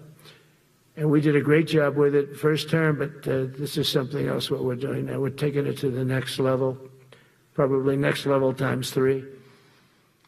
But we had COVID come up, and we had to take care of that. We did a great job with COVID. We had the therapeutics. It's just Regeneron, so many things we did for COVID, but we had to focus on that, and every other country in the world was being decimated by COVID. So we had to change gear a little bit to take care of that. But under our leadership, the military is now the knife's edge in combating this sinister enemy. We have to put the traffickers and cartels on notice, and we've done that. And we put them, a lot of them, we've called them a terrorist organization, which is actually a big thing to do. Nobody's done it, but I've done it with a lot of them. It gives you a tremendous advantage. If you try to poison our people, we will blow you out of existence, because that's the only language they really understand. That's why you don't see any more boats on the ocean. You don't see any boats. Around Venezuela, there's nothing. As president, I will never hesitate to defend our people from threats of violence, from the horrible plague that's taking place from within. The Iran nuclear power, the Iran, all of the great power that we thought existed, we blew it out to kingdom. We took advantage of it, and we just really took advantage of it, and it was a beautiful thing to see, and that's what military power can achieve. That's why I chose Raising Cane. He's fantastic, by the way. I hope you all agree. If anybody disagrees, could I please have your hand? Who disappears that Raising Cane is no good? Just raise your hand. I don't see any hands raised. All right. That means you're okay. That means that he's okay now, but I saw his results. You know, he took out ISIS. I was told it was going to take 4 years. It took 4 weeks. I went to see him, and he took him out in 4 weeks, knocked him out, knocked him to hell. And I was told by military people it was going to take 4 to 5 years to do it. And I don't even know if we'll have it then, sir. These were the Washington generals. I call them the television generals. But Raising Cane did it in 4 weeks, took out 100% of the ISIS caliphate. As a result of these actions and many others since my inauguration, we're witnessing the triumphant return of peace through strength. We have great peace through strength. America is respected again as a country. We were not respected with Biden. They looked at him falling downstairs every day. Every day the guy's falling downstairs. He said, it's not our president. We can't have it. I'm very careful, you know, when I walk downstairs like I'm on stairs, like these stairs, I walk very slowly. Nobody has to set a record. Just try not to fall, because it doesn't work out well. A few of our presidents have fallen, and it became a part of their legacy. We don't want that. You walk nice and easy. You don't have to set any record. Be cool. Be cool when you walk down, but don't bop down the stairs. So one thing with Obama, I had zero respect for him as a president, but he would bop down those stairs. I've never said, da-da-da-da-da-da, bop, bop, bop. He'd go down the stairs, wouldn't hold on. I said, it's great. I don't want to do it. I guess I could do it. But eventually, bad things are going to happen, and it only takes once. But he did a lousy job as president. A year ago, we were a dead country. We were dead. This country was going to hell. We were dead in every way, from immigration to military. We didn't have the weapons. We were given everything to Ukraine. We had nothing. And by the way, I have to tell you, now, as you know, I went over and I met with NATO, and NATO raised from 2 to 5, which everyone said 5% of GDP. Millions and now trillions of dollars are pouring in. They didn't pay the 2% because they know we were there to pay it. And now they paid the 5%. That's trillions of dollars. And we're not spending any money on that war, not 10 cents. We sell our equipment to NATO. NATO pays us for the equipment, and they give it to Ukraine or whoever they give it to. They can keep it, but we're not involved. We have no money going out. Biden gave $350 billion. Not sustainable. $350 billion. And we have a war that should have never started. But we're not doing that anymore. So I just want you to know we're selling equipment. Our people are buying equipment. They are buying the equipment at full price, a fair price. So I don't want to say we're making money, because I don't want to be making money on a war. It's too many people dying. They're losing 7,000 soldiers a week. A lot of them are Russian soldiers, but between the two countries, mostly soldiers, by the way. Sometimes, you know, they'll lob a missile in or some drones in, kill some people. But mostly it's soldiers. Russia and Ukraine are losing 7,000 souls. And, you know, they're not American. They're not us. They're not you. We have a special obligation. But they're soldiers. They're young people. They leave their parents. They wave goodbye. And then 2 days later, they're blown up so unnecessarily. And so that's the primary reason I want to get it done. We got to get it done. It's crazy what's going on. That's the worst war that there's been since World War II. The number of soldiers that are being killed there is just crazy. From 5,000 to 7,000 soldiers die a week. Think of that. So I think we'll get that done. But that's turned out to be the toughest one. I'm so disappointed in President Putin. I thought he would get this thing over with. He should have had that war done in a week. And I said to him, you know, you don't look good. You're 4 years fighting a war that should have taken a week. Are you a paper tiger? And it's a shame. But I think eventually we'll get that one done, just like we in theory, I want to knock on wood because you never know. It's like we're going to have the Middle East done, which is actually a much harder thing to do. I mean, thousands of years, but we have to get that war done. So now just think of it, we're a dead country. I was with the King of Saudi Arabia, a great guy. I was with the Emir of Qatar. I was with the great leadership of UAE. I was over there. We brought back $2 trillion and more. They ordered 200 planes, Boeings. They ordered so much, and they were great. But they all said essentially the same thing. They said, 1 year ago, you were a dead country, and now you're the hottest country anywhere in the world. We're the hottest country in the world right now. The absolute hottest country in the world. There's nobody even close. Putin said that to me. We met in Alaska, had a good meeting. Then he went back and started sending drones into Kiev. I thought we had a good meeting.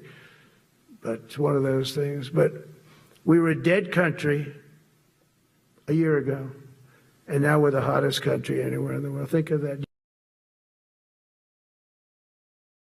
Good meeting. But it's one of those things. But we were a dead country a year ago, and now we're the hottest country anywhere in the world. Think of that. You could be proud of that. And you must have felt like hell when you have a wife or a husband at home, and you used to read the numbers that we can't get people to join the Army, Navy, Air Force, Marines, Coast Guard. You must have felt like, I have a job that nobody wants. That doesn't feel good. Well, now you have a job that is brimming over with people wanting it. They want it. And you're able to get a much higher quality because now you have your choice. You want so many. And we're going to have many, many people that aren't going to be able to join because of the fact that we don't need them at this moment. But think of it, what a difference that is from, I could just imagine 2 years ago, you're reading front page articles in the New York Times, of course, and Wall Street Journal. They always give us unfair stories. But they played it so big. They were playing it so big. Nobody wants to join the Army, the Marines, the Air Force. They don't want to join. They don't want to join the Coast Guard at all. Nobody wants to join. Nobody wants to join our police forces. Our police forces also. It's almost went hand in hand. And I used to say, boy, I'm speaking in front of the military today, and it's embarrassing because I'm speaking in front of people who have a job that other people don't want, but now you have a job that everybody wants. So I think that has to make you feel good. It's one of the reasons I love being here today, because I wanted to say that. I have to say that everybody wants to be in the Army, the Navy, the Air Force, the Marines. If you think the Coast Guard and Space Force, our beautiful Space Force, it's a whole different world. And now they're signing up, by the way, seriously big numbers for the police. Dangerous job, isn't it? Huh? Fire department. But that's the paving the way for progress once thought almost impossible. I mean, a year ago, you wouldn't have thought that was possible. A year ago, they were talking about making the military smaller because they can't get the people to join. We're thinking about making it larger because we have so many people. And it's nice to be able to cut people because of merit that aren't really qualified for any reason, a physical reason, a mental reason. You don't have to take them anymore because you have the pick of the litter, and they all want to be with you. They all want your job. They want to be with you. They want to work with you. They'll even take your job, Got to be a little bit sharp. You got to watch it. But everybody wants to be doing what you're doing now. What a difference when I speak to you, and I can say that as opposed to a couple of years ago when I was talking to rooms where they were desperate to get people and they couldn't get them. What a difference a presidential election can make. That's all it is. It's just a presidential election. Yesterday at the White House, we put forward a plan for peace in Gaza. We announced it, and we're going to create something that was my idea, but unfortunately I got drafted. It's going to be called the Board of Peace, and it's going to reign over that territory, and we're going to get that done. And they asked if I'd be the chairman of the Board of Peace. I wasn't counting on that. I had the idea for the Board of Peace. But I said yes, and I guess because of that, every leader, everybody wants to be on the board of peace. And we're going to watch over that very volatile part of the world and keep it non-volatile so you don't have to get involved. We want to save you for other things or save you for nothing from that standpoint. We don't want you fighting wars, but if you have to, you're the most lethal fighting force in the world. And I would say that even 2-3 years ago, but now I say it with great enthusiasm. It's so true. And we're striving tirelessly to end the terrible war in Ukraine. And as you know, we're also working hard to get the allies to share more of the burden of our defense. Much of that has really already taken place. But all NATO members have committed to the increase that I talked about. Think of that. That was unthinkable. It used to be 1%, then we got it up to 2% in my last term. And they did not like it. And now I got it to 5%, and I get along great with all of them. In fact, they call me the president of NATO. I said, I don't think so. But they're great. They're great people, and they're spending a lot of money, and a lot of money that they should have been spending in the past. But I think Putin was a wake-up call for them, really. We're now selling large quantities of American-made weapons to NATO, and we're getting really fair pricing. We're making a lot of money. It's my hope that from Europe to Asia to the Middle East, our allies will make similar commitments to increase their military capabilities.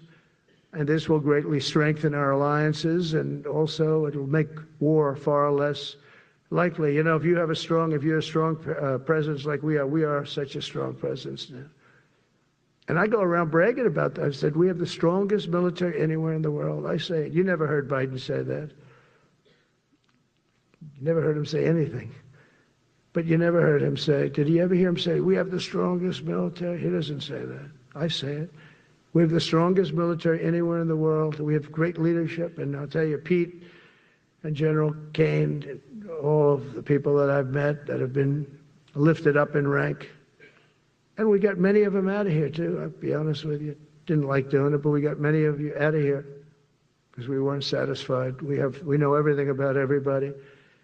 It'll also help the United States rapidly rebuild our defense industrial base. Each of you can play an important part in getting allies to do their part. So to that end, Secretary Hegseth will soon be announcing major reforms to streamline military acquisitions and expedite foreign military sales. We have tremendous numbers of countries that want to buy our equipment, and, you know, in many cases it takes too long. They're backlogged. We're backlogged on all the equipment, which is something that's new to us a little bit.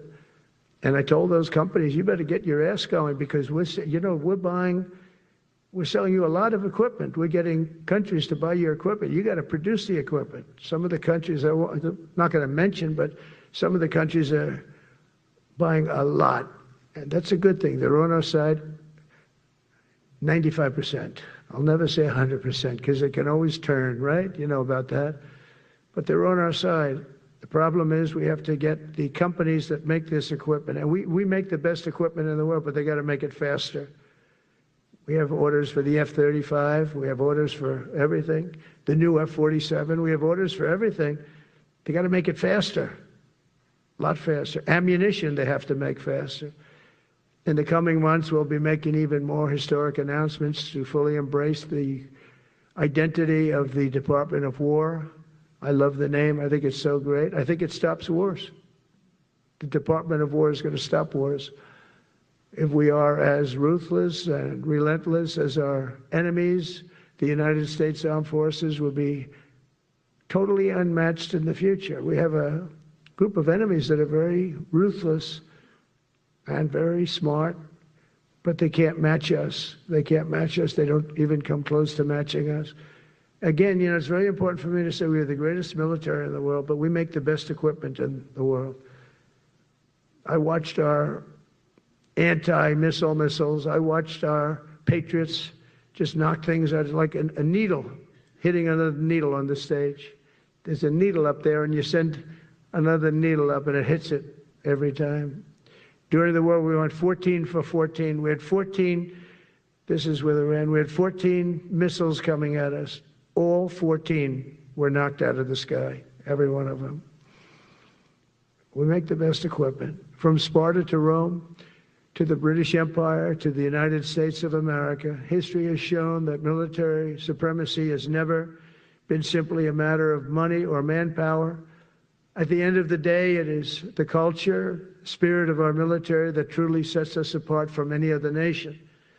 Our ultimate strength will always come from the fierce people, and those brilliant people with such pride, and the unbending will and the traditions of excellence that have made us the most unstoppable force ever to walk the face of the earth. And that's what we are.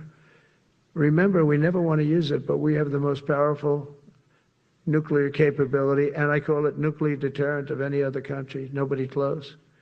The men and women in this room inherit the legacy built and won by Washington and Jackson, Grant and Pershing, Eisenhower and Patton, Nimitz and LeMay.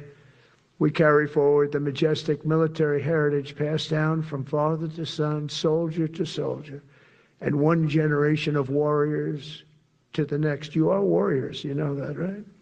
You're great warriors, or you wouldn't be in this room. You're the best of the best. From Concord Bridge to Fort McHenry, from Gettysburg to Manila Bay, from Normandy to Sicily, and from the jungles of Vietnam to the dusty streets of Baghdad, America's military has charged into hellfire, climbed up jagged mountains, crossed roaring oceans, and thundered across open deserts to defend our flag, our freedom, and our homeland. Nobody does it like you. Now we are discovering American muscle, reasserting American might, and beginning the next story chapter in American military legends and lore. That's L-O-R-E. It is lore. When it comes to defending our way of life, nothing will slow us. No enemy will stop us. They cannot stop us. And no adversary will stand in our way. They won't stand in our way. We don't want them to stand in our way. We don't want to even put them in that position, but they're not going to stand in our way ever again. You'll never see 4 years like we had with Biden and that group of incompetent people that ran this country that should have never been there. Because we had the United States military, the best, the boldest, the bravest that the world has ever seen, that the world has ever known. With leaders like we have right here in this beautiful room today, we will vanquish every danger and crush every threat to our freedom in every generation to come, because we will fight, fight, fight, and we will win, win, win. I want to just thank you once again, and God bless the United States military, and God bless America. God bless you all. Thank you very much. Thank you.